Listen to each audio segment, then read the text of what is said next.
اعوذ باللہ من الشیطان الرجیم بسم اللہ الرحمن الرحیم ربی یسر ولا تعسر وتمم بالخیر۔ تاریخ طبری جلد اول کا مطالعہ کر رہے ہیں۔ آج کے ایپیسوڈ میں ہم حضرت ابراہیم علیہ السلام نے جو بیت اللہ کی تعمیر کی تھی اس کا ذکر کریں گے۔ بیت اللہ کی تعمیر کا حکم۔ کہا جاتا ہے کہ اسماعیل علیہ السلام اور اسحاق علیہ السلام کی پیدائش کے بعد اللہ تعالیٰ نے ابراہیم علیہ السلام کو حکم دیا کہ وہ اللہ تعالیٰ کا گھر تعمیر کریں اور اس میں عبادت و ذکر کریں۔ ابراہیم علیہ السلام کو معلوم نہیں تھا کہ یہ گھر کس جگہ تعمیر کرنا ہے، اس لیے کہ پہلے ان پر واضح نہیں تھا، اس سے ان کو قدرے پریشانی ہوئی۔ بعض اہل علم کا کہنا ہے کہ اللہ تعالیٰ نے سکینہ نازل فرمائی جو مجسم تھی، اس سے مذکورہ جگہ دکھانے میں ان کی رہنمائی ہوئی۔ وہ اسی اشارے کی طرف چل پڑے اور ابراہیم علیہ السلام کے ساتھ ان کی بیوی ہاجرہ اور چھوٹے بیٹے اسماعیل علیہ السلام نے بھی ہجرت کی، جبکہ حضرت اسماعیل علیہ السلام ان کے چھوٹے نہیں بڑے بیٹے تھے۔ بعض نے کہا کہ اس رہنمائی کے لیے اللہ تعالیٰ نے جبرائیل علیہ السلام کو بھیجا تھا اور انہوں نے یہ بھی بتایا کہ کام کس طرح کرنا ہے۔ مجوزہ جگہ کی طرف رہنمائی۔ روایت خالد بن عرعرہ سے مروی ہے کہ ایک شخص حضرت علی بن ابی طالب رضی اللہ عنہ کے پاس آیا اور پوچھا کہ آپ مجھے بیت اللہ کے بارے میں بتلائیے، کیا یہ گھر زمین میں سب سے پہلے بنایا گیا؟ فرمایا نہیں، بلکہ وہ جگہ جہاں سب سے پہلے برکت رکھی گئی وہ مقام ابراہیم علیہ السلام ہے، اور جو وہاں داخل ہو گیا وہ امن والا ہو گیا۔ اور اگر تو چاہے تو تجھے بتلاؤں یہ بیت اللہ کس طرح تعمیر ہوا۔ پھر واقعہ بیان کرتے ہوئے فرمایا کہ اللہ تعالیٰ نے ابراہیم علیہ السلام کی طرف وحی بھیجی کہ میرے لیے گھر بناؤ۔ یہ حکم سن کر ابراہیم علیہ السلام نے اپنے آپ کو عاجز سمجھا تو اللہ تعالیٰ نے سکینہ نازل فرمائی۔ سکینہ ایک تیز رفتار ہوا ہے جس کے دو سر ہیں جو ایک دوسرے کے پیچھے چلتے ہیں، یہاں تک کہ ہوا مکہ پہنچتی ہے اور وہاں بیت اللہ کا طواف کرتی ہے جیسے سانپ چکر لگاتا ہے۔ ابراہیم علیہ السلام کو یہ حکم دیا گیا کہ جہاں سکینہ جا کے ٹھہر جائے وہاں اللہ تعالیٰ کا گھر تعمیر کرو۔ ابراہیم علیہ السلام نے ایک گھر تعمیر کیا۔ جہاں ایک پتھر کی ضرورت پڑی تو اسماعیل علیہ السلام جو ان کے ساتھ کام کر رہے تھے ان سے فرمایا کہ جاؤ اور پتھر تلاش کر کے لاؤ۔ وہ گئے اور پتھر تلاش کر کے لائے، لیکن دیکھا کہ خود ابراہیم علیہ السلام حجرہ اسود پر کھڑے ہیں۔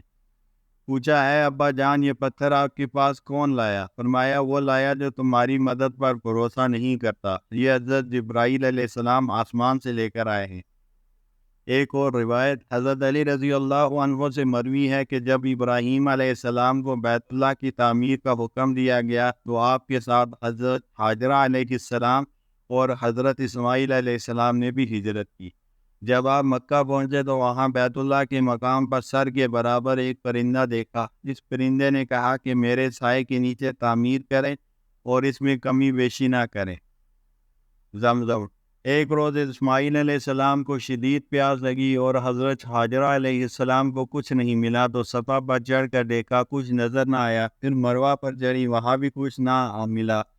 پھر صفا پر آئی، اس طرح کل 7 چکر لگائے اور پھر فرمایا کہ اے اسماعیل ایسی جگہ مرنا جہاں سے میں تجھے نہ دیکھ سکوں۔ یہ پریشانی میں جب اسماعیل علیہ السلام کے پاس پہنچی دیکھا کہ وہ پیاس کی وجہ سے زمین پر ایڑیاں رگڑ رہے ہیں۔ اتنے میں حضرت جبرائیل علیہ السلام نے حضرت ہاجرہ کو آواز دی اور کہا کہ آپ کون ہیں؟ فرمایا کہ میں ابراہیم علیہ السلام کے بیٹے کی والدہ ہوں۔ جبرائیل علیہ السلام نے کہا کہ تم دونوں نے کس پر بھروسہ کیا؟ فرمایا اللہ تعالیٰ پر۔ جبرائیل علیہ السلام نے کہا کہ تم نے کفایت کرنے والی ذات پر بھروسہ کیا۔ پھر بچے نے پاؤں کی انگلیوں سے زمین کو کھرچا اور وہاں سے زمزم پانی نکلا۔ حضرت ہاجرہ اس کو روکنے لگی۔ راوی کہتے ہیں کہ یہ پانی میٹھا تھا۔ تیسری روایت سدی سے مروی ہے کہ جب اللہ تعالیٰ نے ابراہیم علیہ السلام اور اسماعیل علیہ السلام سے عہد کیا کہ وہ دونوں اللہ کے گھر کا طواف کرنے والوں سے پاک کریں تو ابراہیم علیہ السلام چل کے مکہ آئے۔ آپ نے کے ساتھ اسماعیل علیہ السلام بھی تھے۔ آپ کو معلوم نہیں تھا کہ بیت اللہ کہاں ہے۔ اللہ تعالیٰ نے الجوج نامی ہوا بھیجی جس کے 2 پر اور سانپ کی شکل کا سر ہوتا تھا۔ اس نے خانہ کعبہ کے گرد جھاڑو دی تو ان دونوں نے بنیاد کھودی اس کے بارے میں اللہ تعالیٰ نے فرمایا کہ یاد کرو وہ وقت جب کہ ہم نے ابراہیم کے لیے اس گھر خانہ کعبہ کی جگہ تجویز کی تھی۔ سورہ حج آیت نمبر 26۔ چوتھی روایت، حضرت علی رضی اللہ تعالیٰ عنہ فرماتے ہیں کہ جب اللہ تعالیٰ نے ابراہیم علیہ السلام کو بیت اللہ تعمیر کرنے کا حکم دیا تو شام سے چلے۔ آپ کے ساتھ حضرت ہاجرہ علیہ السلام اور اسماعیل علیہ السلام بھی تھے۔ اللہ تعالیٰ نے آپ کے ساتھ سکینہ بھیجی۔ یہ ایک ایسی ہوا ہے جس کی زبان بھی ہے، جس سے وہ بولتی ہے، وہ وہاں ٹھہرتی جہاں ابراہیم علیہ السلام ٹھہرتے، اور جہاں سے ابراہیم علیہ السلام چلتے یہ بھی چلتی، یہاں تک کہ آپ مکہ پہنچ گئے۔ جب آپ بیت اللہ کی جگہ پر پہنچے تو اس ہوا نے اس جگہ کا ایک چکر لگایا اور پھر ابراہیم علیہ السلام سے کہا کہ میرے اوپر تعمیر کریں۔ وہاں ابراہیم علیہ السلام نے بنیاد رکھی اور ابراہیم علیہ السلام اور اسماعیل علیہ السلام دونوں نے مل کر اسے بلند کیا اور اسے مکمل کیا، یہاں تک کہ مقام رکن تک پہنچے تو ابراہیم علیہ السلام نے اسماعیل علیہ السلام سے کہا کہ میرے لیے پتھر تلاش کر کے لاؤ تاکہ میں اسے لوگوں کے لیے علامت بناؤں۔ وہ پتھر لے کر آئے جو ابراہیم علیہ السلام کو پسند نہ آیا۔ دوسرا پتھر تلاش کرنے گئے، جب واپس آئے تو ابراہیم علیہ السلام خود مقام رکن پر کھڑے تھے۔ پوچھا، اے ابا جان، یہ پتھر کون آپ کے پاس آیا؟ فرمایا، جس نے تجھ پر بھروسہ نہ کیا وہ ابراہیم علیہ السلام تھے۔ اس قول کی اشارے روایات۔ پہلی روایت، دوسرے بعض مورخین کا کہنا ہے کہ بیت اللہ کی طرف رہنمائی کرنے کے لیے ابراہیم علیہ السلام کے ساتھ جبرائیل علیہ السلام بھی آ گئے تھے، اور یہ مورخین کہتے ہیں کہ حضرت ہاجرہ علیہ السلام اور اسماعیل علیہ السلام کو لے کر مکہ مکرمہ اس لیے پہنچایا گیا کہ اسماعیل علیہ السلام کے پیدا ہونے کی وجہ سے حضرت سارہ کے دل میں طبعی سوکنا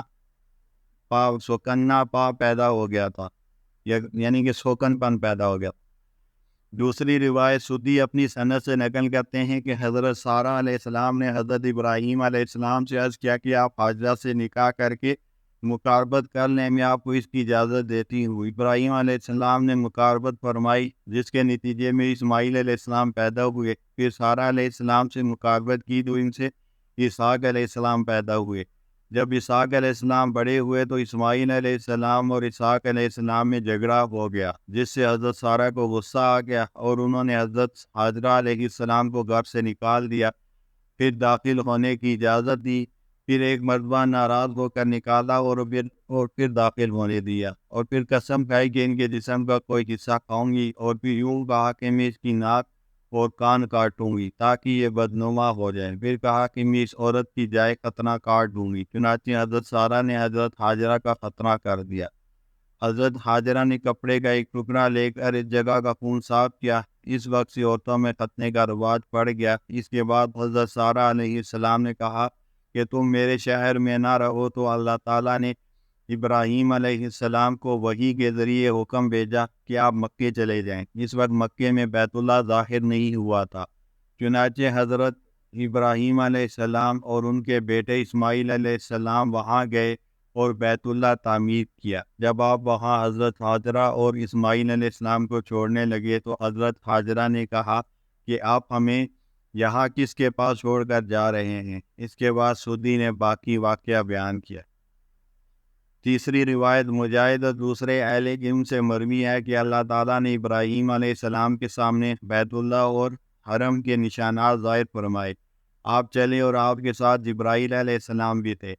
آپ جس بستی کے پاس سے گزرتے تو فرماتے کہ کیا مجھے اس بستی کے بارے میں حکم دیا گیا ہے؟ جبرائیل علیہ السلام جواب دیتے کہ آگے چلیے۔ آپ چلتے رہے یہاں تک کہ مکہ مکرمہ پہنچ گئے۔ اس وقت وہاں کانٹے اور جھاڑیاں تھیں اور امالیق نامی بستی تھی۔ یہ قوم مکہ کے باہر اس کے ارد گرد رہتے تھے۔ بیت اللہ کی جگہ ذرا بلند اور سرخ رنگ کی تھی۔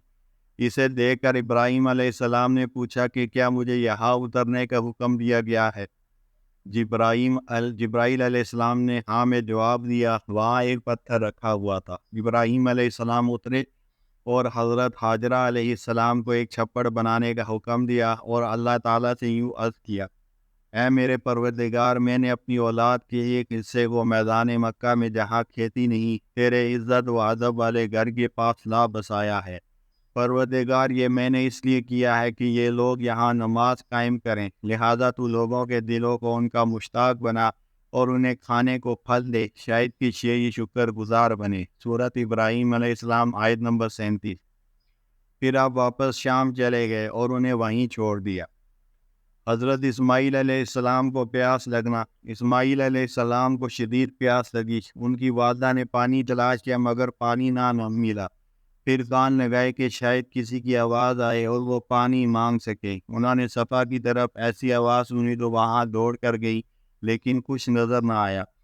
پھر مروہ کی طرف ایسی ہی آواز سنی، وہاں دوڑ کر گئی لیکن وہاں بھی کچھ نظر نہ آیا۔ بعض کہتے ہیں کہ آپ صفا اور مروہ پر اس لیے چڑھی تھی کہ اللہ تعالیٰ سے دعا مانگ سکے۔ چشمہ زمزم۔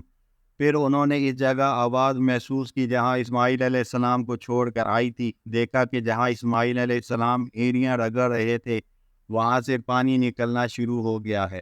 اس سے اسماعیل علیہ السلام کو پانی پلایا۔ پھر اس کے بعد حضرت حاجرہ علیہ السلام نے اس کے گرد منڈیر لگائی اور ایک مشکیزے میں اسماعیل علیہ السلام کے لیے پانی ذخیرہ کر لیا۔ حضرت حاجرہ علیہ السلام کے اس عمل سے وہ پانی قیامت تک کے لیے ایک میٹھا چشمہ بن گیا۔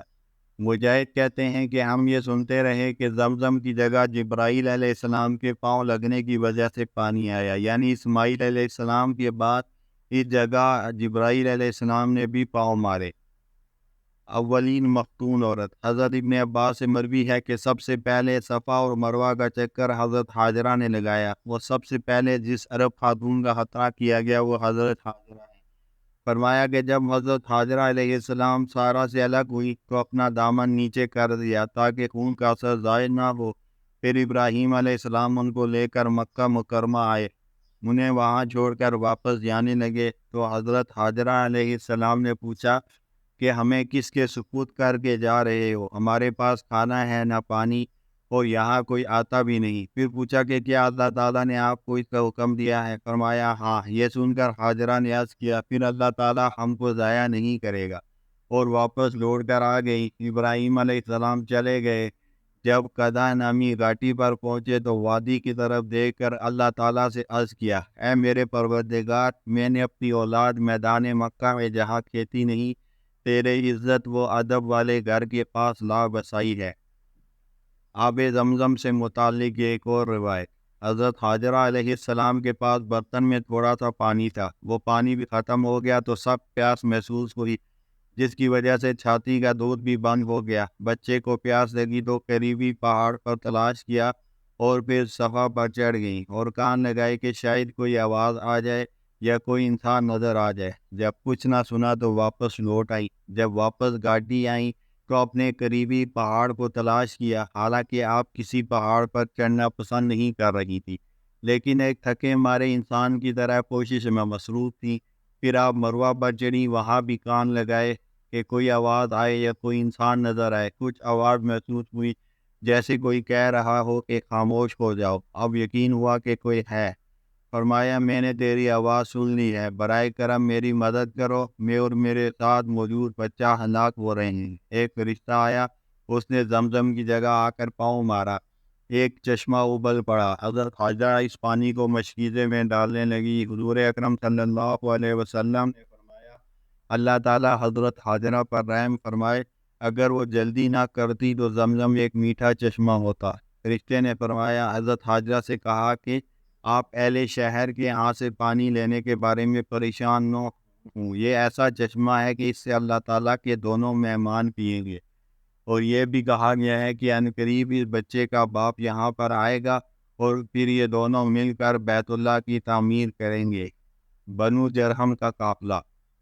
راوی کہتے ہیں کہ وہاں سے قبیلہ بنو جرہم کا ایک قافلہ گزرا جو شام کی طرف جا رہا تھا۔ انہوں نے اس پہاڑ پر پرندے دیکھے، وہ کہنے لگے یہ پرندے وہ ہیں جو پانی پر چکر لگاتے ہیں، کیا تمہیں معلوم ہے کہ یہاں پر کوئی پانی ہے؟ قبیلے کے دوسرے لوگوں نے جواب دیا کہ ہمیں تو معلوم نہیں۔ پھر وہ خود وہاں گئے، دیکھا کہ ایک عورت ہے، وہ اس کے پاس آئے اور اسے وہاں ٹھہرنے کی اجازت مانگی۔ اس عورت حضرت حاجرہ نے اجازت دے دی۔